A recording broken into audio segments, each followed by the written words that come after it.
Hi friends, ఈరోజు ఇంకొక ముచ్చట చెప్పబోతున్నా. ఇది నిజంగానే జరిగింది. మా ఊర్లోనే ఇది కూడా. ఒక తాత ఉండేది, దురేకులు ఉన్నళ్ళు.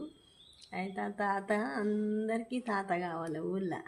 అయితే ఎవరిని పడితే ఆడపిల్లల్ని అందరిని పట్టుకొని ఎవరిని పడితే వాళ్ళని ఈమె నా పెళ్ళం, ఈమె నా పెళ్ళం, ఈమె నా పెళ్ళం అనుకుంటూ తిరిగేది.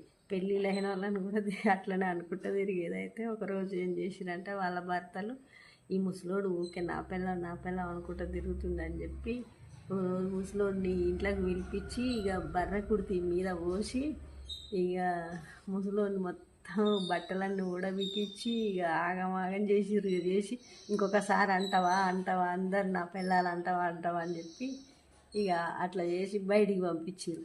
పంపిస్తే వాళ్ళ భార్యలు, వాళ్ళ బిడ్డలు, కొడుకులు వచ్చి యాడియే వాళ్ళ జోలికి ఎందుకు పోయినావు, నువ్వు ఎందుకు ఇట్లా అని ఇక తీసుకుపోయి స్నానం చేయించారు. అప్పటి నుంచి ఆ ముసలోని ఎవ్వరి జోలికి పోకుండా ఇండిగా